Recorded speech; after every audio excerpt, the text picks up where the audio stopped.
Hello, I am AxelMC131 and welcome back to Starsector, and today we're going to carry on with some of our mission playthroughs, and we're going to move on straight away to the second mission in the list here, which is turning the tables. Now today I wanted to focus, as well as playing this mission, I want to focus a little bit more on some of the more in-depth command structure and some of the combat, and also some different weapon types. So I realized in the previous video I didn't go very in-depth with all the different weapons, and a lot of you will have been like, ballistic, energy, high explosive, kinetic, what do all these mean? So I'm going to have a look here. So before we have a look here, I'm just going to go into the refit screen. This is the flagship that we're commanding for this mission. This is a Hammerhead class destroyer. Similar to the Lasher, it focuses on frontal firepower, but it is actually a midline ship and actually has quite a better shield. It's got a 300-degree front shield, which is fairly efficient, and we've also got a hull mod which gives more missile weapons. So I'll quickly talk about these in more detail. So weapon mounts on ships come in 3 different types and 3 different sizes. So we have ballistic, missile, and energy mounts, and each of those come in small, medium, and large mounts. So here there are also a couple of intermediate types. There are universal mounts, which will fit all kinds of weapons. And there are also hybrid and synergy. These are hybrid mounts. Hybrid mounts can take either ballistic or energy weapons, and I think synergy can take either missile or energy. And in the next update, we're also going to have composite mounts, which can fit ballistic or energy. So ballistic or any? Ballistic or missile. So we've got the full, the full triangle of every option is filled in. And then we have, these are small mounts, these are medium mounts. And you can only fit weapons of that type. Now if I click on one of these in the refit screen, in the missions you have access to every type of weapon in the game. So these are medium ballistic weapons that I could fit here, and they all have different ordnance point costs. Your ordnance points on a ship is basically a limit to how much crap you can stick on it, right? And you can configure that as you choose. So we've also got additional vents and capacitors, and we've got a bunch of hull mods for various other bonuses that we can give, as well as weapons. So you have these are hybrid mounts. These will fit either energy or ballistic. So you can see that we've got the options of every ballistic or energy small weapon in the game. And then these are missile mounts, and we have the option of all the small missile mounts in the game. There is quite a lot of variety for all of these. As I said, this game is very fleshed out, especially in terms of variety. Even the ships, there are a lot of different ship types with a lot of different abilities. But for example, if I look at these are point defense lasers. They'll just shoot down enemy missiles, but I could change them for something like, I don't know, dual autocannons, which do kinetic damage. Now the damage types, different to the mount types, are basically how they actually deal damage. There are technically 4 types. There is energy damage, which is often dealt by energy weapons, and it deals equal damage against all types of target. We also have high explosive and kinetic, which are slightly more specialized. You can see the light assault gun here is a high explosive, and the heavy machine gun is kinetic. High explosive damage deals double damage to armor, but half damage to shields. So you want to use it when you're shooting at a target with no shields, or when they're high flux, so they've got to drop their shield or they risk overloading, and you want to use against ships that have very high armor rating to break through that armor. Kinetic damage does half damage to armor but double damage to shields, so this is what you want to use to open up against a shielded target and initially raise their flux by damaging their shield, or force them to drop their shield to let your other weapons go through. We also have missile weapons. These are Harpoon MRMs, medium range missiles. These are probably the most standard type of missile in the entire game, the Harpoons. They're literally just a 3-shot rack, each of them doing 750 high explosive damage. It's quite a lot. It's actually quite an awful lot for what they are, but they're limited ammunition. All these other weapons have unlimited ammo, but these have only 3 shots each. Although we do have a mod which gives us expanded missile racks, and if I remember correctly, that means we actually have 5 on these each. And they also, while these ballistic weapons, you'll see that I have DPS, which is damage per second, and flux per second down there on the left. That's how much flux they generate when they're firing, but missile weapons, as a rule, don't generate any flux. The 4th damage type is fragmentation damage, and you'll see this dealt by we have flak cannons, which are point defense weapons, and also this thing called the Thumper. And fragmentation damage is rubbish against shields and armor, but it does full damage to hull, and fragmentation weapons tend to be really, really efficient. So it's useful to note. They're also quite good weapons on a budget. Now, more in depth, if I go in here, you can toggle these to different types of weapon as you choose. So we've got, like, if I wanted to say swap this loadout where my main weapons are high explosive and my secondary weapons here are kinetic, then I could stick, say, heavy maulers, which are a slow-firing, almost mortar-type weapon, although they've got a much higher muzzle velocity than a mortar and a much longer range, which have distinctively lower damage, but much longer range, so the range is also important. So the heavy machine guns have a range of 450, the heavy maulers have a range of 1,000, so it's pretty good. We also got things like the hypervelocity driver, which does kinetic and EMP damage. It's basically a railgun.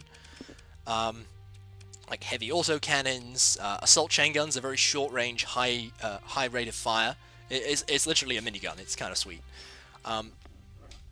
And then if I look at the other ship here, so this is the ISS Hamatsu. This is a Venture-class cruiser. It's not really a combat ship. It's actually a civilian ship, but it's basically an exploration cruiser.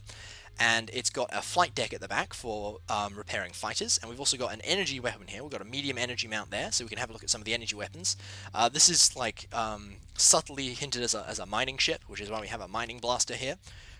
There is no mining in the game as yet, but we do have mining weapons, which are kind of cool because you can just shoot at ships with them, which is kind of neat.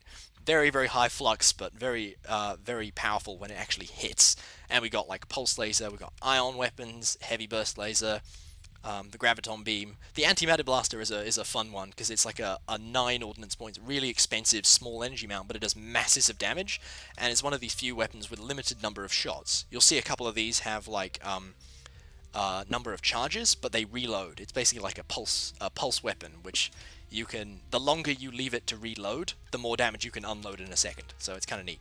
And then we've got ballistic mounts on the side. We've got flak cannons for defense. These will shoot down missiles and fighters. And this has also got a bunch of missile weapons. And I've actually forgotten what the Venture class's ship system is.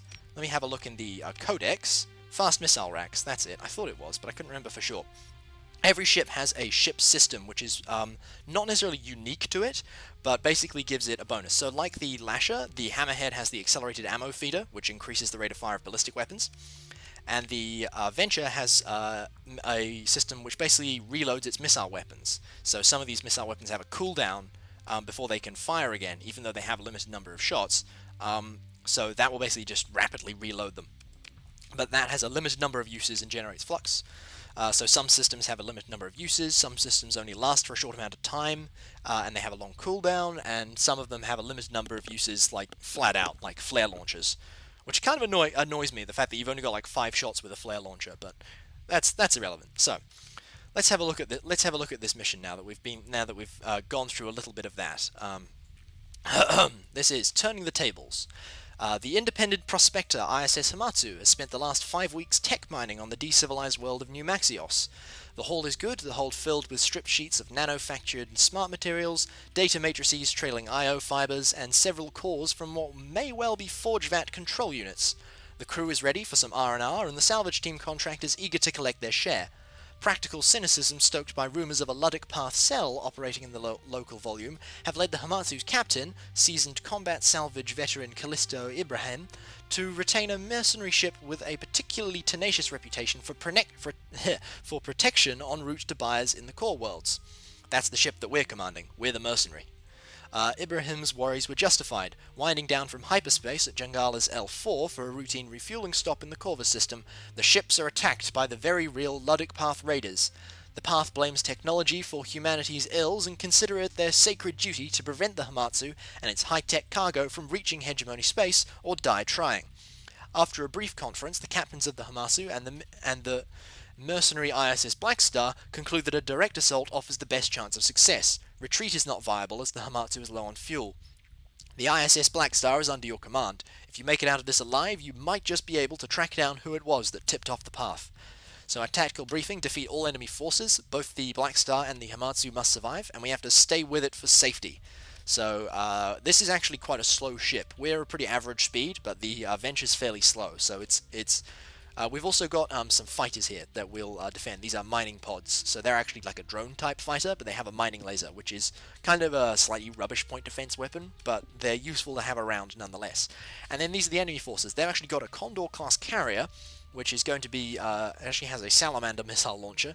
They've got a Lasher and a Hound, and a Piranha bomber wing, and 2 Talon interceptor wings. So they all have different capabilities, of course, as these ships do. So Condor's carrier, fairly slow. It's actually converted from another freighter in the game called the Tarsus. And then we have a Lasher and the Hound, both of which we've seen in the previous video. And we have Piranha fighter wings and Talon fighter wings. And the Piranhas are going to be dropping bombs, and the Talons are going to be firing bullets everywhere trying to intercept stuff. They're kind of rubbish, but they're still annoying. So let's go. Let's play this mission. So we're going to get into a little bit more in depth in the combat here. So we're going to deploy all of these forces. And now we've actually got objectives in this mission. We've also got nebula and an asteroid belt. So these are actually terrain things that will hinder our movement. The nebula will actually lower our top speed, and asteroids literally just get in your way. The nav buoy is an objective we can capture to increase our speed maneuverability, and the sensor array will increase our damage slightly, but it will also reveal a big area around it. So I want to go and sit on that. A lot of people will often go for the nav buoy, but I'm going to send one of these mining pods after that.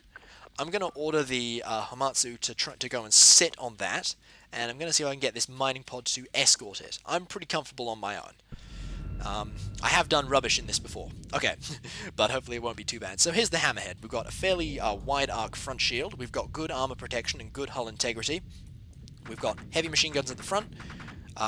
We've got light assault guns in turrets and our PD lasers, and then we've got harpoons as well, which I'm not going to fire because I have limited ammunition for them. So all these ships are now going to do as I've ordered them. So the Hamatsu's going off to the side there. Oh, and we've got enemy ships on the radar. There's a Hound, we've also got a Lasher, and there are the enemy Talons are going to try and capture that sensor array before we get there. So the mining pod wings, fighter wings are going to be changed in the 0.8 update. I'll just let my assault guns just do damage on this guy because he's got no shields. Oh, but you've got auto cannons, and I don't really want those firing at me. Let's back off a little bit. Okay. So yeah, don't ever feel like you shouldn't retreat. It's okay to retreat a moment. Let's let the assault guns do some damage against these Talons. Talons are kind of rubbish because they've got no hull, no armor, and like a single Vulcan cannon. Oh, and here come the Piranha bombers. I'm going to see if I can dodge out of the way of some of these. Come on, machine guns, take them out. These are going to do quite a lot of damage if they actually hit my armor. On my shields, I'm not massively worried, but I do have limited flux, right? Okay, we're in a safe zone. Let's vent. Here comes some Salamander missiles. Come on, vent. PD lasers, go to work. Ow, still got hit. Okay, that's half my engines down. And here's the enemy carrier. Now, the basic fighters will actually continually come back in their wing. If they're destroyed, the carrier will try and replace them. It has a limited number of replacements, but basically as long as they have a carrier on the field, they can almost indefinitely repair their fighters. A lot of that's going to be changed in the 0.8 update, but I won't get into that. That's stuff for you to check the changelog about. Here comes another Piranha. Let's get some shots into him. There we go. There's a lot of spray and pray around here at the moment. Come on, PD lasers, do your work. This Hound is really annoying me. Just go away. Take that. Bye-bye. So we get some hits on this guy, and then harpoon missiles away. Ooh. Let's launch another pair there. I want to see if I can get him to overload. Ooh, he's doing good, actually. Alright. I don't like this guy because he's also got harpoon missiles, so let's see if we can go after him a little bit. He's definitely faster than us, but I might be able to get some more damage on him. There we go. Don't know if I'm going to be able to get to overload, but more missiles. Oh yeah, that'll do it. Okay, let's move back up to the main combat area so I can check the map again. We don't actually have either of the objectives at the moment, which is kind of funny, but I'll see if I can get one of these guys to just go capture that, ignore this, you know, just capture the sensor array. One of them will do, and we'll engage that. We don't have to give the orders at the moment because these guys will just keep ordering them. So, oh, nice job, Hamatsu. The Hamatsu has these harpoon pods, which are going to launch a lot of harpoons. Bye-bye, Condor. That was good. Nice work, Hamatsu. I appreciate that. Well done. Very well done. I think that's all the enemies. I think there might still be some Talons flying around, but for the moment... Oh yeah, there goes the Talons. They've retreated now that we've actually won the battle. And I think that's actually game, possibly. No? Still some ships flying around? Alright, there go the piranhas. And we deployed the sensor array.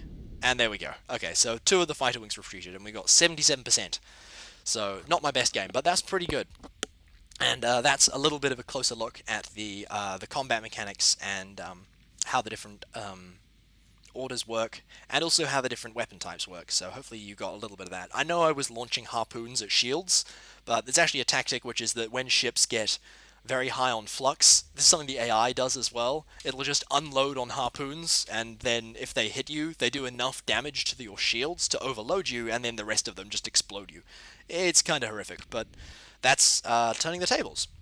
So yeah, we'll go on to some of the other missions. For the Greater Lud, these start to get a little bit more difficult. This one you've got, again with the IS Black Star, and you've got a carrier of your own, some hounds, a bunch of bombers, and some other fighters, against a cruiser and a kind of mixed escort. And this is a Dominator heavy cruiser, which is seriously well armoured, and has a lot of powerful guns, but all facing forwards, and it doesn't have a lot of rearward defense, except for its armor. It's also very slow. But this is all stuff that we'll get into in future. So that is Turning the Tables, and I hope that you guys have enjoyed. If you liked this video, then please leave a like. If you want to see more, then subscribe and stay tuned, and direct all thoughts, questions, and feedback to the comments below.